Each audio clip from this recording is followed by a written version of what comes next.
nagutom, mag-aalmusal, gumawa ko ng iced coffee. Tapos, sinapay, toast bread, saka nilagyan ko ng peanut butter. Lalasin peanut butter kasi organic. Labada ko. Nasampay ko na. Kung nga alam ganito yung siguro yun, alikabok. Kaya kapag umulan yan, madumi ang palangitan o yung tubig. Tapos, tapos na ako sa isang kwarto. Tanong gumawa ng lumpiang Shanghai. Hindi ko alam kung may video ko kasi first time kong gagawa. We will see. Ayun. And then, Monday, it's a busy day. Dito. Kaya ang dami. Tapos, iisip ko kung papalitan ko ng takip ng kama tong isang kwarto. Pero, we will see. Kasi magluluto pa ako. It's already 11 o'clock.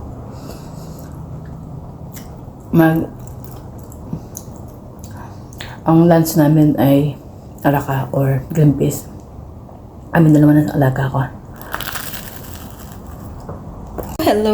Tinry kong may tira pa akong pamanok so magluluto tayo. Meron na akong giniling na manok. Manok lang ang meron ako. Meron ako sibuyas. Meron akong bell pepper. Meron akong maraming carrots. Lalagyan ko sana ng repolyo pero hindi na. Isang itlog. Bali dalawang kailangan ko. Paminta. Tsaka asin. So, i-combine lang natin. At hindi ko alam kung magiging perfect ang ating lalagay. So, dito ko na i-combine ang ating para wala na lang maraming keme-keme. Okay, let's do it na. Mimix ko lang yan. Gagawa tayo ng lumpiang Shanghai. Okay. Ayan mga kainday ko. So, ilagay na natin ang ating giniling. Dito ko na linagay para mamasa natin. Nag-gloves ako. Okay, tapos i-combine ko na lahat yan. Lagay natin ang sibuyas. Dapat yung kaya lang nagmamadali tayo. Tapos lagay ko na rin ang bell pepper. Ayan. Tapos lagay na rin natin ang ating carrots. Merong malaki. Pero ayan nyo na. Lalagay ko lahat para okay, sandali lang. Ayan mga kainday ko, linagay ko na rin ang isang itlog.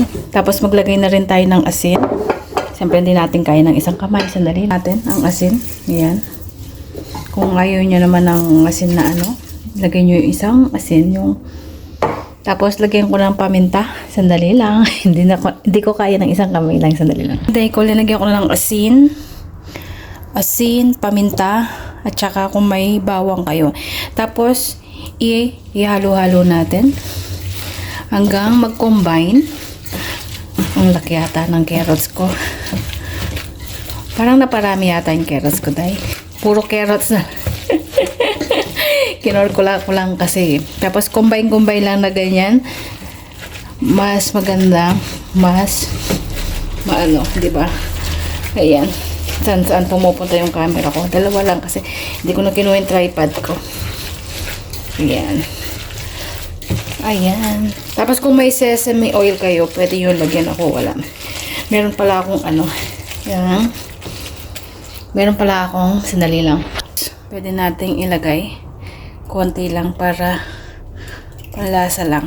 Okay. Para sumarap lang. Tapos i-combine natin. Para yung lasa. Babalance yung lasa niya at malasa lahat. Palagay ko kulang yung pambalot natin. Siguro tatago ko yung iba tapos pag nakabili na ako gagawa natin ulit ng ginawa ko na ngayon to kasi kapag nandito yung alaga ko gusto niya iluto na kagad. That's it. So, yan mga kainday ko. Babalikan ko kayo. I-massage lang natin hanggang makombine lahat ng ating ingredient. Okay. Pinagod natin yung sarili natin. Dito kung hindi kasya yung meron akong natirang pambalot sa nalan. Una. So, ito yung next.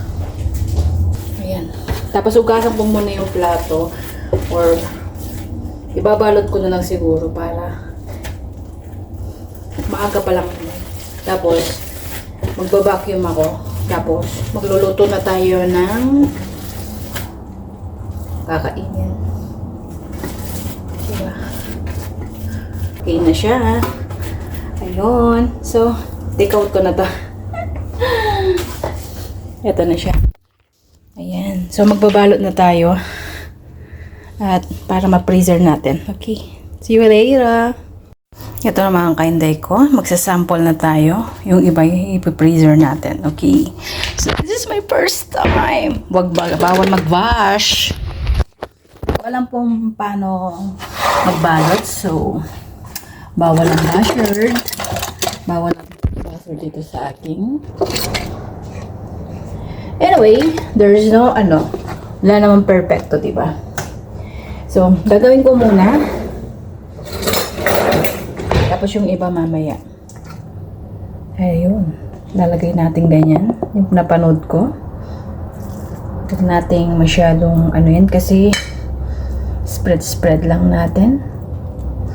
Ayan, para hindi siya makapal. Diba? Laro-laro muna tayo. Tapos mamaya itutuloy ko siya. Okay. Tapos that way. Kasi maliit lang yung natin eh. And then tupi-tupi. Para hindi siya bumuhos. Okay. Tapos lagyan natin ng yung itlog para dumikit, di ba? Ayan. So yan, tapos dampi-dampi natin ng konti. Dampi-damping konti. And then here we go. Okay. Ito na. Carrots siya.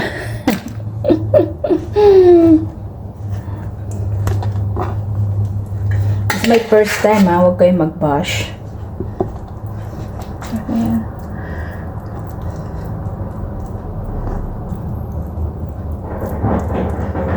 Base lang doon sa nakita ko paano kanya-kanya naman tayo kung paano magbalot, diba?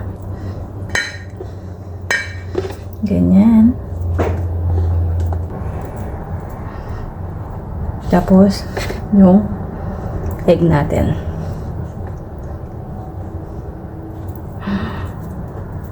Lalagay ko sa freezer to para lutuin mamaya. Parang malambot siya. Wait 1 minute. Perfect na ba ang aking pagbalot?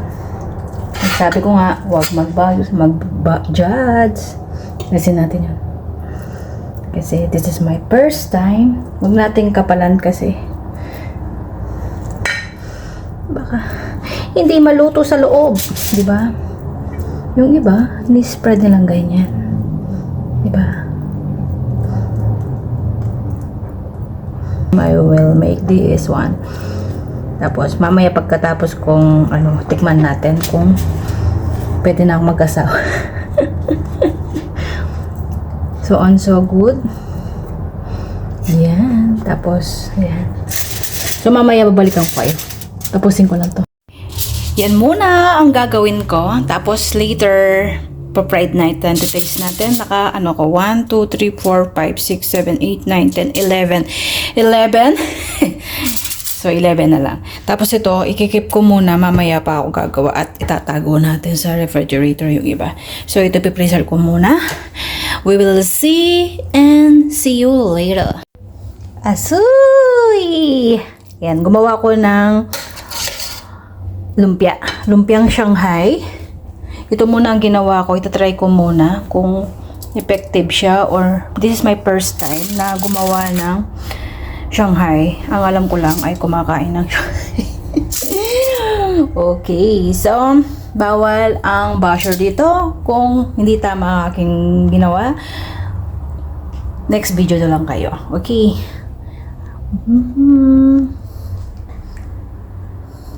Ayan. Tatry na natin iluto. Na-frozen na siya. Good luck!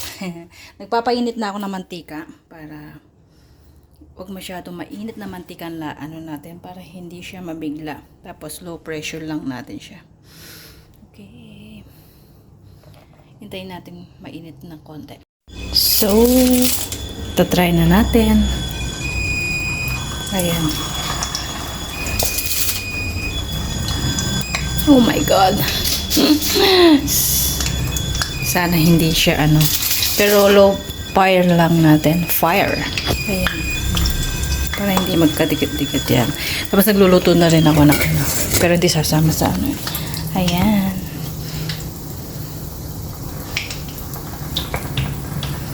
So, yan ang mantika natin.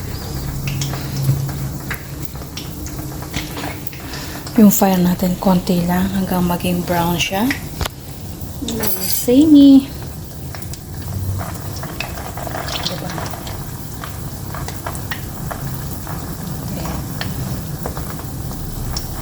Pwedeng lubog ka, so kulang yung mantika natin, pero okay na yun.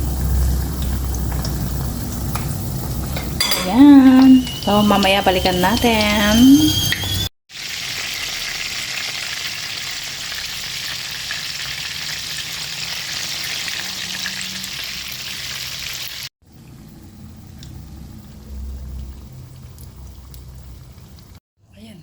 Ayan na, titikman na natin. Titikman na natin. Titikman na natin. Seen something I've never seen before. When you put on the pineapple, we couldn't be friends anymore. Pineapple thousands, go on pizza. It's a